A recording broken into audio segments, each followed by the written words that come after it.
The Blue Cross by G.K. Chesterton. Between the silver ribbon of morning and the green glittering ribbon of sea, the boat touched Harwich and let loose a swarm of folk like flies, among whom the man we must follow was by no means conspicuous, nor wished to be. There was nothing notable about him, except a slight contrast between the holiday gaiety of his clothes and the official gravity of his face. His clothes included a slight pale gray jacket, a white waistcoat, and a silver straw hat with a gray-blue ribbon. His lean face was dark by contrast, and ended in a curt black beard that looked Spanish and suggested an Elizabethan ruff. He was smoking a cigarette with the seriousness of an idler. There was nothing about him to indicate the fact that the gray jacket covered a loaded revolver, that the white waistcoat covered a police card, or that the straw hat covered one of the most powerful intellects in Europe. For this was Valentine himself, the head of the Paris police and the most famous investigator in the world, and he was coming from Brussels to London to make the greatest arrest of the century. Flambeau was in England. The police of 3 countries had tracked the great criminal at last from Ghent to Brussels, from Brussels to the Hook of Holland, and it was conjectured that he would take some advantage of the unfamiliarity and confusion of the Eucharistic Congress then taking place in London. Probably he would travel as some minor clerk or secretary connected with it, but of course Valentine could not be certain. Nobody could be certain about Flambeau. It is many years now since this colossus of crime suddenly ceased keeping the world in turmoil, and when he ceased, as they said after the death of Roland, there was a great quiet upon the earth. But in his best days, I mean of course his worst, Flambeau was a figure as statuesque and international as the Kaiser. Almost every morning the daily paper announced that he had escaped the consequences of one extraordinary crime by committing another. He was a Gascon of a gigantic stature and bodily daring, and the wildest tales were told of his outbursts of athletic humor, how he turned the juge d'instruction upside down and stood him on his head to clear his mind, how he ran down the Rue de Rivoli with a policeman under each arm. It is due to him to say that his fantastic physical strength was generally employed in such bloodless, though undignified scenes. His real crimes were chiefly those of ingenious and wholesale robbery. But each of his thefts was almost a new sin, and would make a story by itself. It was he who ran the great Tyrolean Dairy Company in London, with no dairies, no cows, no carts, no milk, but with some 1,000 subscribers. These he served by the simple operation of moving the little milk cans outside people's doors to the doors of his own customers. It was he who had kept up an unaccountable and close correspondence with a young lady whose whole letter-bag was intercepted by the extraordinary trick of photographing his messages infinitesimally small upon the slides of a microscope. A sweeping simplicity, however, marked many of his experiments. It is said he once repainted all the numbers in a street in the dead of night, merely to divert one traveler into a trap. It is quite certain that he invented a portable pillar box, which he put up at corners in quiet suburbs on the chance of strangers dropping postal orders into it. Lastly, he was known to be a startling acrobat. Despite his huge figure, he could leap like a grasshopper, and melt into the treetops like a monkey. Hence the great Valentine, when he set out to find Flambeau, was perfectly aware that his adventures would not end when he found him. But how was he to find him? On this, the great Valentine's ideas were still in the process of settlement. There was one thing which Flambeau, with all his dexterity of disguise, could not cover, and that was his singular height. If Valentine's quick eye had caught a tall apple-woman, a tall grenadier, or even a tolerably tall duchess, he might have arrested them on the spot. But all along his train there was nobody that could be a disguised Flambeau, any more than a cat could be a disguised giraffe. About the people on the boat he had already satisfied himself, and the people picked up at Harwich or on the journey limited themselves with certainty to 6. There was a short railway official travelling up to the terminus, 3 fairly short market gardeners picked up 2 stations afterward, 1 very short widow lady going up from a small Essex town, and a very short Roman Catholic priest going up from a small Essex village. When it came to the last case, Valentine gave it up and almost laughed. The little priest was so much the essence of those eastern flats. He had a face as round and dull as a Norfolk dumpling. He He had eyes as empty as the North Sea. He had several brown paper parcels, which he was quite incapable of collecting. The Eucharistic Congress had doubtless sucked out of their local stagnation many such creatures, blind and helpless, like moles disinterred. Valentine was a skeptic in the severe style of France, and could have no love for priests. But he could have pity for them, and this one might have provoked pity in anybody. He had a large, shabby umbrella, which constantly fell on the floor. He did not seem to know which was the right end of his return ticket. He explained with a moon-calf simplicity to everybody in the carriage that he had to be careful, because he had something made of real silver with blue stones in one of his brown paper parcels. His quaint blending of Essex flatness with saintly simplicity continuously amused the Frenchman, till the priest arrived, somehow, at Tottenham with all his parcels and came back for his umbrella. When he did the last, Valentine even had the good nature to warn him not to take care of the silver by telling everybody about it. But to whomever he talked, Valentine kept his eye open for someone else. He looked out steadily for anyone, rich or poor, male or female, who was well up to 6 feet, for Flambeau was 4 inches above it. He alighted at Liverpool Street, however, quite conscientiously secure that he had not missed the criminal so far. He then went to Scotland Yard to regularize his position and arrange for help in case of need. He then lit another cigarette and went for a long stroll in the streets of London. As he was walking in the streets and squares beyond Victoria, he paused suddenly and stood. It was a quaint, quiet square, very typical of London, full of an accidental stillness. The tall, flat houses round looked at once prosperous and uninhabited. The square of shrubbery in the centre looked as deserted as a green Pacific islet. One of the 4 sides was much higher than the rest, like a dais, and the line of this side was broken by one of London's admirable accidents, a restaurant that looked as if it had strayed from Soho. It was an unreasonably attractive object, with dwarf plants in pots, and long striped blinds of lemon yellow and white. It stood specially high above the street, and in the usual patchwork way of London, a flight of steps from the street ran up to meet the front door almost as a fire escape might run up to a first-floor window. Valentine stood and smoked in front of the yellow-white blinds, and considered them long. The most incredible thing about miracles is that they happen.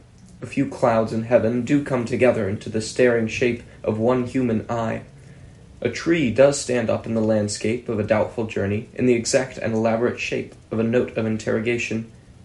I have seen both of these things myself within the last few days. Nelson does die in the instant of victory, and a man named Williams does quite accidentally murder a man named Williamson. It sounds like a sort of infanticide. In short, there is in life an element of elfin coincidence which people reckoning on the prosaic may perpetually miss. As it has been well expressed in the paradox of Poe, wisdom should not reckon on the unforeseen. Aristide Valentin was unfathomably French, and the French intelligence is an intelligence specially and solely. He was not a thinking machine, for that is a brainless phrase of modern fatalism and materialism. A machine only is a machine because it cannot think, but he was a thinking man, and a plain man at the same time. All his wonderful successes, that looked like conjuring, had been gained by plodding logic, by clear and commonplace French thought. The French electrify the world not by starting any paradox, they electrify it by carrying out a truism. They carry a truism so far, as in the French Revolution. But exactly because Valentine understood reason, he understood the limits of reason. Only a man who knows nothing of motors talks of motoring without petrol. Only a man who knows nothing of reason talks of reasoning without strong, undisputed first principles. Here he had no strong first principles. Flambeau had been missed at Harwich, and if he was in London at all, he might be anything from a tall tramp on Wimbledon Common to a tall toastmaster at the Hotel Metropole. In such a naked state of nescience, Valentine had a view and method of his own. In such cases, he reckoned on the unforeseen. In such cases, when he could not follow the train of the reasonable, he coldly and carefully followed the train of the unreasonable. Instead of going to the right places, banks, police stations, rendezvous,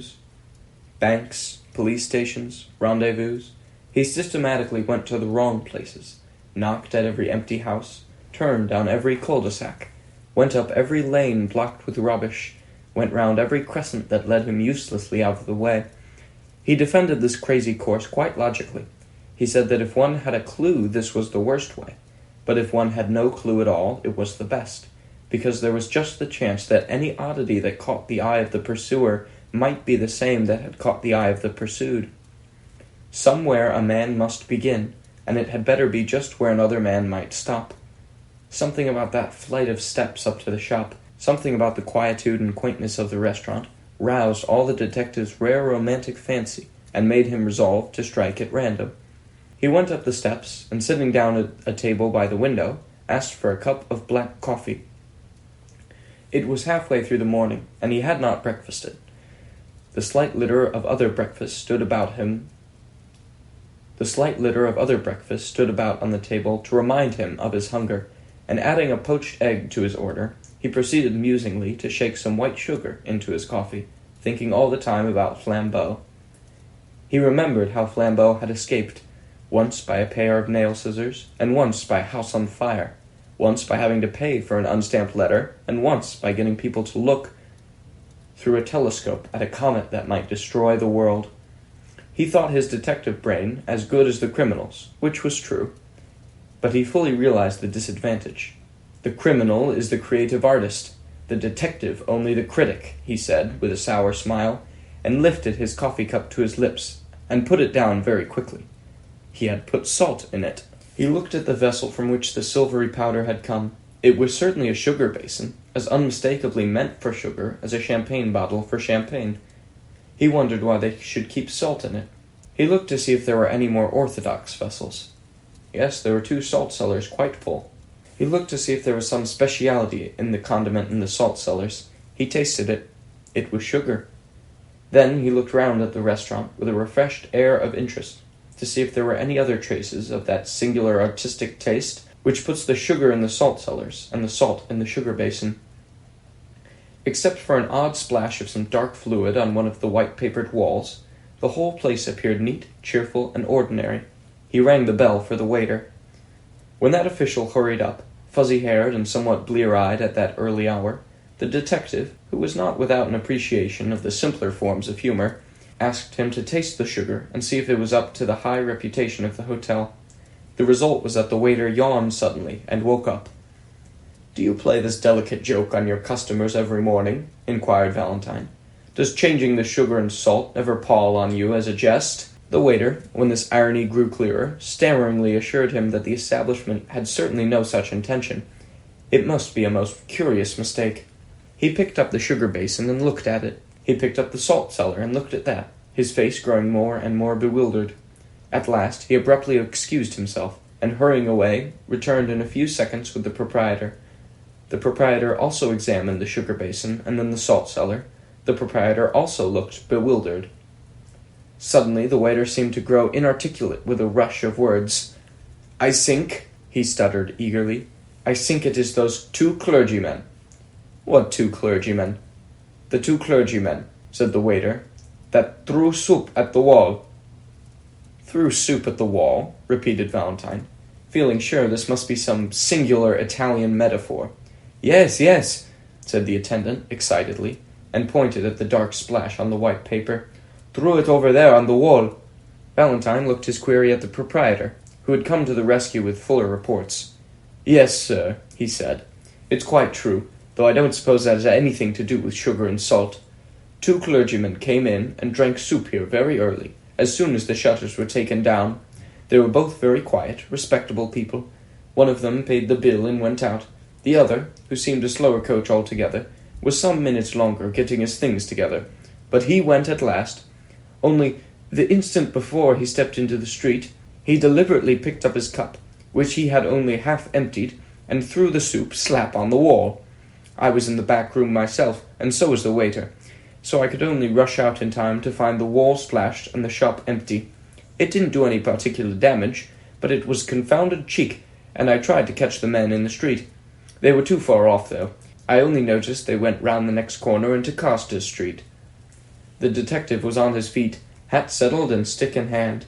He had already decided that in the universal darkness of his mind he could only follow the first odd finger that pointed, and this finger was odd enough. Paying his bill and clashing the glass doors behind him, he was soon swinging round into the other street. It was fortunate that even in such fevered moments his eye was cool and quick. Something in a shop front went by him like a mere flash, yet he went back to look at it. The shop was a popular greengrocer's and fruiter's, an array of goods set out in the open air and plainly ticketed with their names and prices. In the two most prominent compartments were two heaps of oranges and nuts, respectively. On the heap of nuts lay a scrap of cardboard, on which was written in bold blue chalk, "Best tangerine oranges, 2 a penny."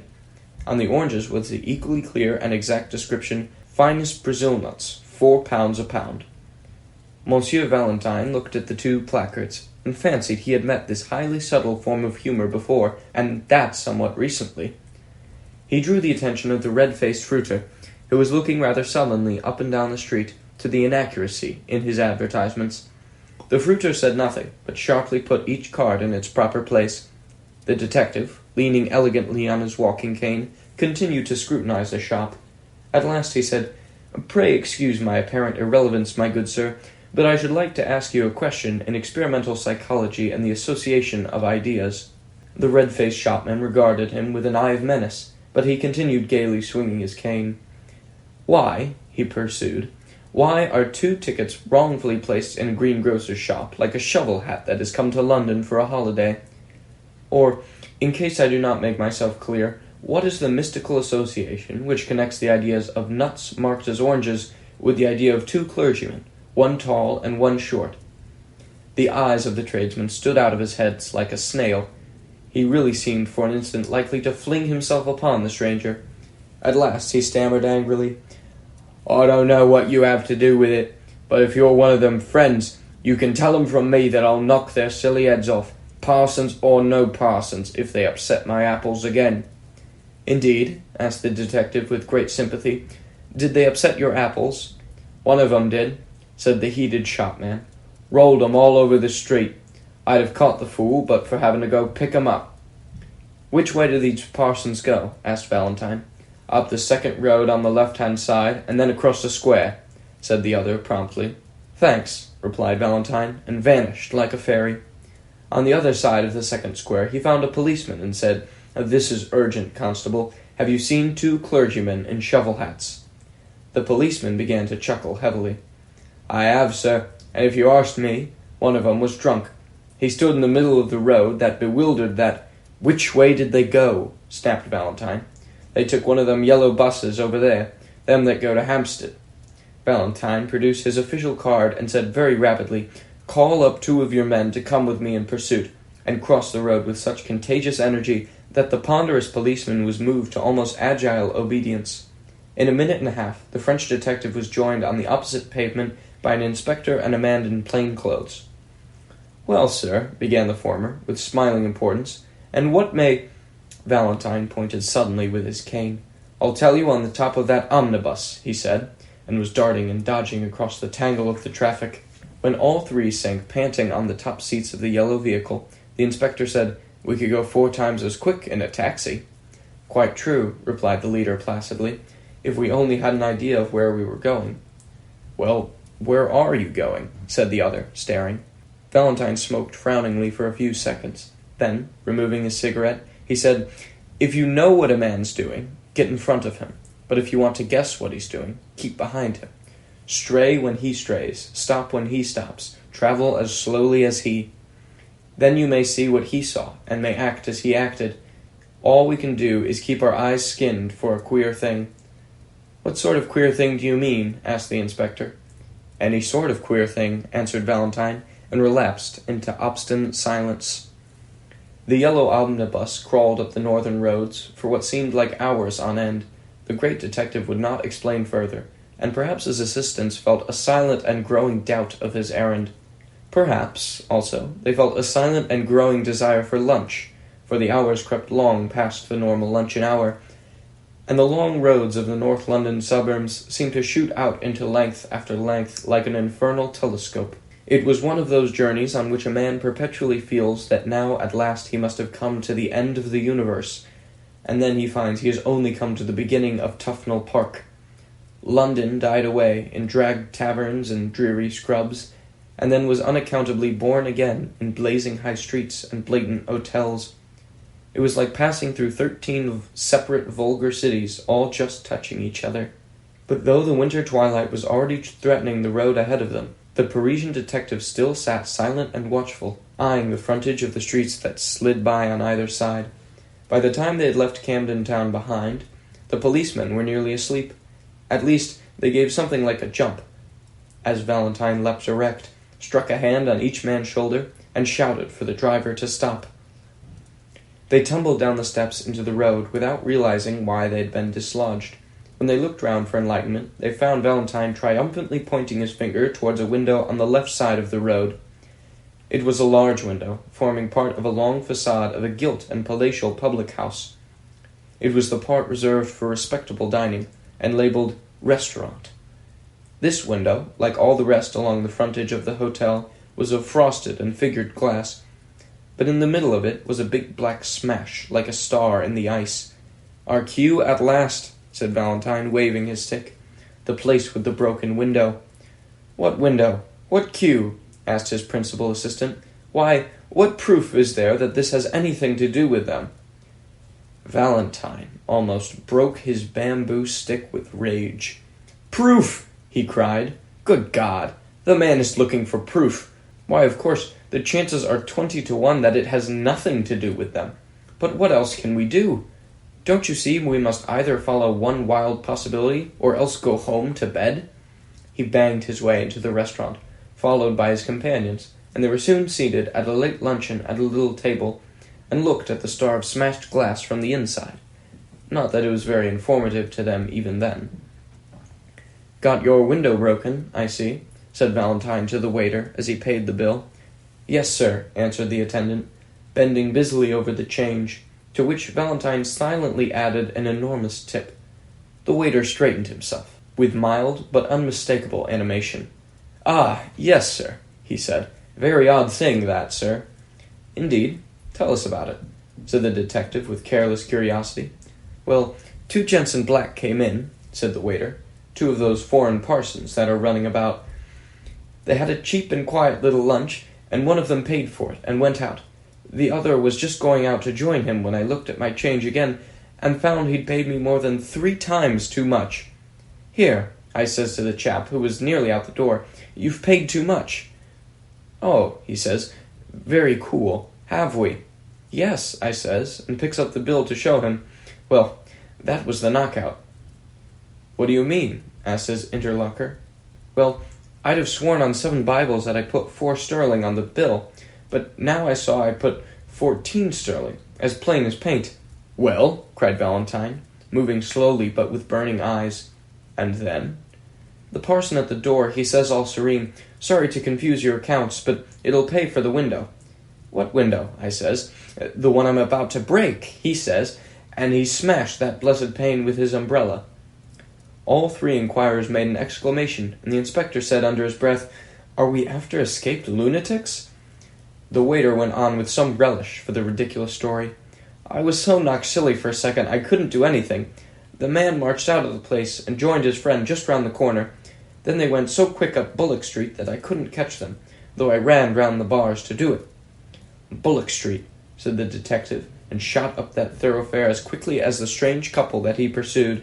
Their journey now took them through bare brickways like tunnels, streets with few lights and even with few windows, streets that seemed built out of the blank backs of everything and everywhere. Dusk was deepening, and it was not easy even for the London policemen to guess in what exact direction they were treading.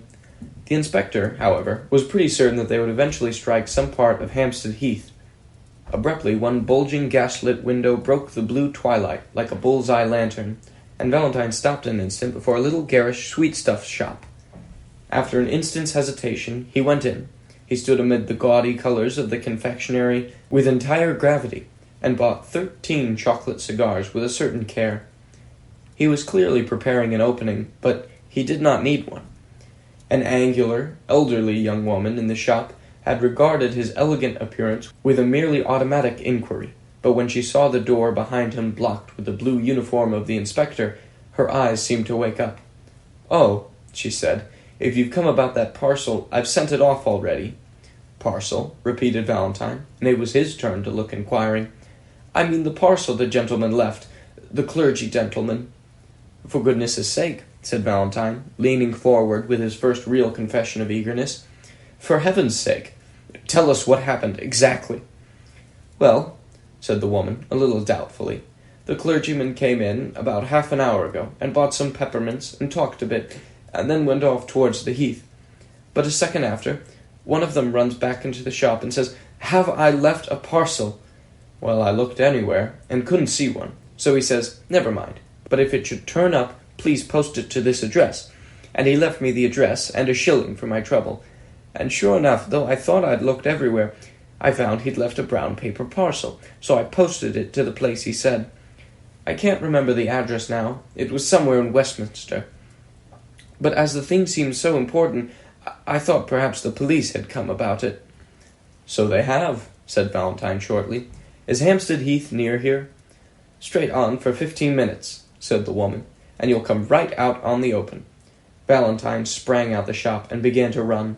The other detectives followed him at a reluctant trot. The street they threaded was so narrow and shut in by shadows that when they came out unexpectedly into the void, common, and vast sky, they were startled to find the evening still so light and clear. A perfect dome of peacock green sank into gold amid the blackening trees and the dark violet distances. The glowing green tint was just deep enough to pick out in points of crystal 1 or 2 stars. All that was left of the daylight lay in a golden glitter across the edge of Hampstead, and that popular hollow which is called the Vale of Health. The holiday-makers who roamed this region had not wholly dispersed. A few couples sat shapelessly on benches, and here and there a distant girl still shrieked in one of the swings. The glory of heaven deepened and darkened around the sublime vulgarity of man, and standing on the slope, and looking across the valley, Valentine beheld the thing which he sought. Amid the black and breaking groups in that distance was one especially black, which did not break. A group of 2 figures, clerically clad. Though they seemed as small as insects, Valentine could see that one of them was much smaller than the other. Though the other had a student's stoop and an inconspicuous manner, he could see that the man was well over 6 feet high. He shut his teeth and went forward, whirling his stick impatiently. By the time he had substantially diminished the distance and magnified the 2 black figures as in a vast microscope, he had perceived something else, something which startled him, and yet which he had somehow expected. Whoever was the tall priest, there could be no doubt about the identity of the short one.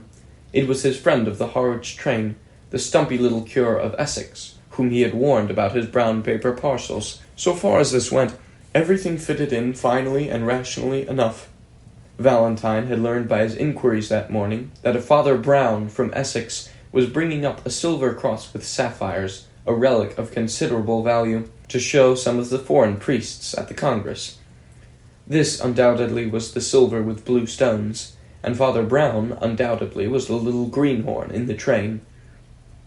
Now, there was nothing wonderful about the fact that what Valentine had found out, Flambeau had also found out. Flambeau found out everything.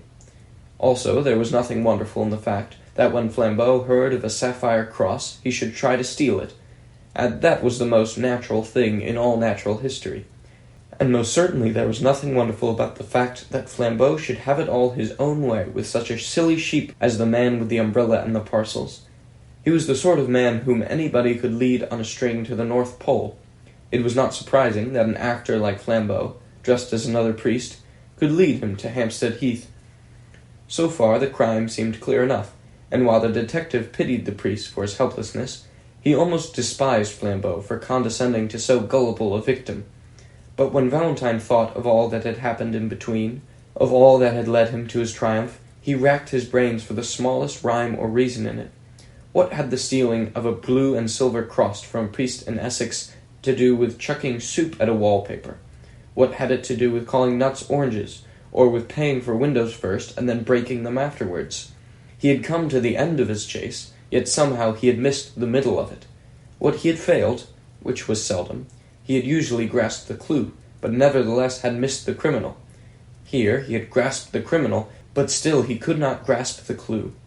The two figures that they followed were crawling like black flies across a huge green contour of a hill. They were evidently sunk in conversation, and perhaps did not notice where they were going, but they were certainly going to the wilder and more silent heights of the heath. As their pursuers gained on them, the latter had to use the undignified attitudes of the deer-stalker, to crouch behind clumps of trees, and even to crawl prostrate in deep grass. By these ungainly ingenuities, the hunters even came close enough to the quarry to hear the murmur of the discussion, but no word could be distinguished except for the word reason, reoccurring frequently in a high and almost childish voice. Once, over an abrupt dip of land and a dense tangle of thickets, the detectives actually lost the two figures they were following. They did not find the trail again for an agonizing 10 minutes, and then it led round the brow of a great dome of hill, overlooking an amphitheater of rich and desolate sunset scenery. Under a tree, in this commanding yet neglected spot, was an old ramshackle wooden seat. On the seat sat the two priests still in serious speech together. The gorgeous green and gold still clung to the darkening horizon, and the stars detached themselves more and more like solid jewels. Mutely motioning to his followers, Valentine contrived to creep up behind the big branching tree, and, standing there in deathly silence, heard the words of the strange priests for the first time. After he had listened for a minute and a half, he was gripped by a devilish doubt. Perhaps he had dragged the two English policemen to the wastes of a nocturnal heath on an errand no saner than seeking figs on its thistles. For the two priests were talking exactly like priests, piously, with learning and leisure, about the most aerial enigmas of theology. The little Essex priest spoke the more simply, with his round face turned to the strengthening stars. The other talked with his head bowed, as if he were not even worthy to look at them. But no more innocently clerical conversation could be heard in any white Italian cloister or black Spanish cathedral. The first he heard was the tale of one of Father Brown's sentences, which ended, what they really meant in the Middle Ages, by the heavens being incorruptible. The taller priest nodded his bowed head and said, "Ah, yes, these modern infidels appeal to their reason, but who can look at these millions of worlds and not feel that there may well be wonderful universes above us, where reason is utterly unreasonable?" "No," said the other priest, "reason is always reasonable, even in the last limbo, in the lost borderland of things. I know that people charge the Church with lowering reason, but it is just the other way. Alone on earth, the Church makes reason really supreme. Alone on earth, the Church affirms that God himself is bound by reason." The other priest raised his austere face to the spangled sky and said, "Yet who knows if in that infinite universe—" "Only infinite physically," said the little priest, turning sharply in his seat, "not infinite in the sense of escaping from the laws of truth." Valentine, behind his tree, was tearing his fingernails with silent fury. He seemed almost to hear the sniggers of the English detectives whom he had brought so far on a fantastic guess, only to listen to the metaphysical gossip of two mild old parsons. In his impatience, he lost the equally elaborate answer of the tall cleric, and when he listened again, it was Father Brown who was speaking. "Reason and justice grip the remotest and the loneliest star. Look at those stars. Don't they look as if they were single diamonds and sapphires? Well, you can imagine any mad botany or geology you please. Think of forests of adamant with leaves of brilliance. Think the moon is a blue moon, a single elephantine sapphire. But don't fancy that all the frantic astronomy would make the smallest difference to the reason and justice of conduct. On plains of opal, under cliffs cut out of pearl, you would still find a notice board, 'Thou shalt not steal.'" Valentine was just in the act of rising from his rigid and crouching attitude and creeping away as softly as might be, felled by the one great folly of his life. But something in the very silence of the tall priest made him stop until the latter spoke. When at last he did speak, he said simply, his head bowed and his hands on his knees, "Well, I think that other worlds may perhaps rise higher than our reason. The mystery of heaven is unfathomable, and I, for one, can only bow his head." Then, with brow yet bent, and without changing by the faintest shade his attitude or voice, he added, "Just hand over that sapphire cross of yours, will you? We're all alone here, and I could pull you to pieces like a straw doll." The utterly unaltered voice and attitude added a strange violence to that shocking change of speech. but the guarder of the relic only seemed to turn his head by the smallest section of the compass.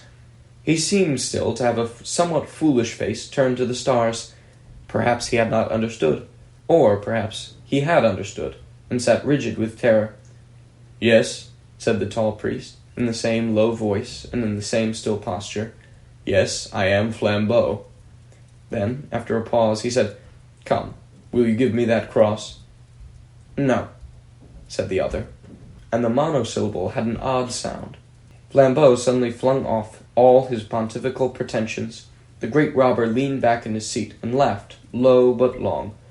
"No," he cried. "No," he cried. "You won't give it to me, you proud prelate. You won't give it to me, you little celibate simpleton.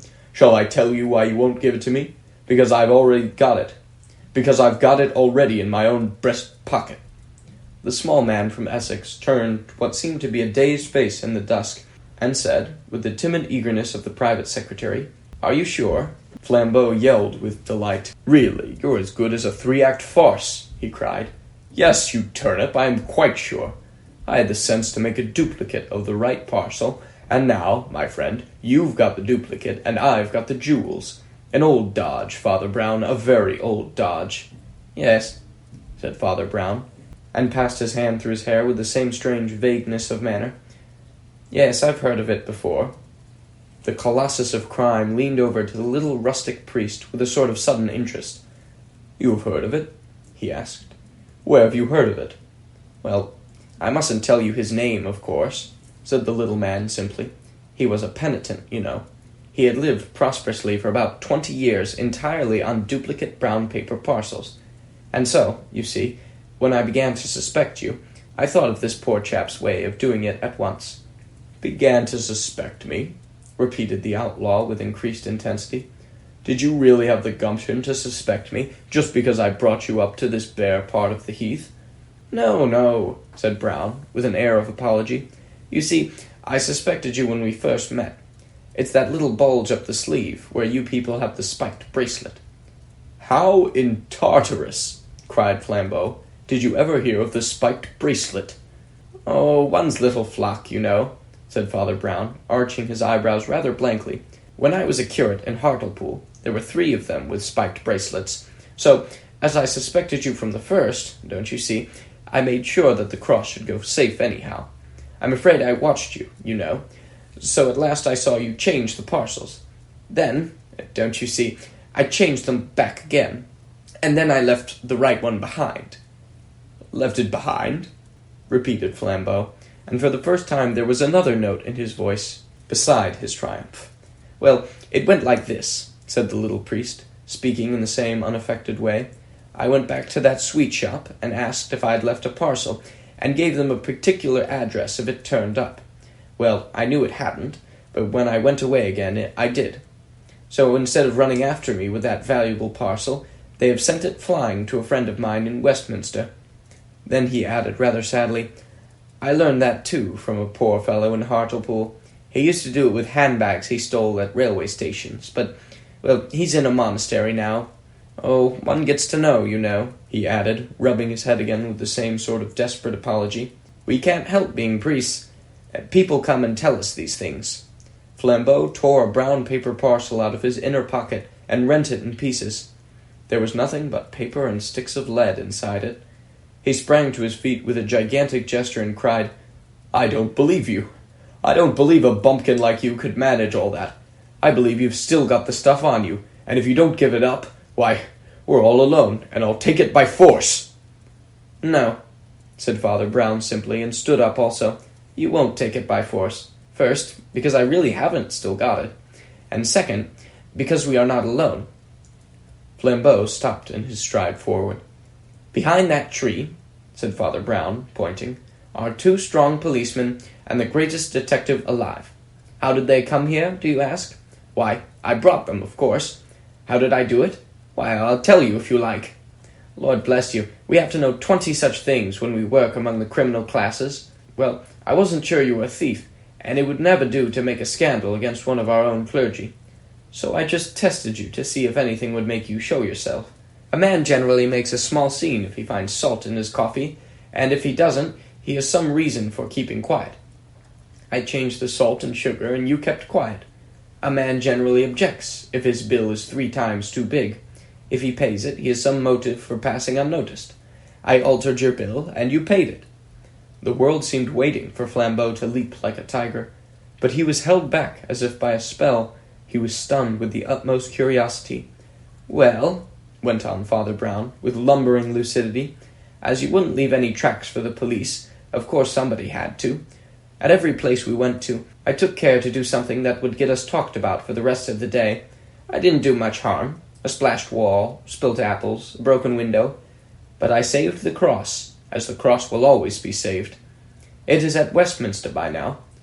I rather wonder why you didn't stop it with the donkey's whistle." "With the what?" asked Flambeau.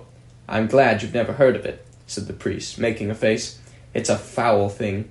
I'm sure you're too good of men for a whistler. I couldn't have countered it, even with the spots myself. I'm not strong enough in the legs." "What on earth are you talking about?" asked the other. "Well, I did think you'd know the spots," said Father Brown, agreeably surprised. "Oh, you can't have gone so very wrong yet." "How in the blazes do you know all these horrors?" cried Flambeau. The shadow of a smile crossed the round, simple face of his clerical opponent. "Oh, by being a celibate simpleton, I suppose," he said. "Has it never struck you that a man who does next to nothing but hear men's real sins is not likely to be wholly unaware of human evil? But, as a matter of fact, another part of my trade, too, made me sure you weren't a priest." "What?" asked the thief, almost gaping. "You attacked reason," said Father Brown. "It's bad theology." And even as he turned away to collect his property, the 3 policemen came out from under the twilight trees. Flambeau was an artist and a sportsman.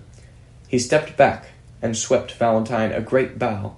"Do not bow to me, mon ami," said Valentine with silver clearness. "Let us both bow to our master." And they both stood an instant uncovered, while the little Essex priest blinked about for his umbrella.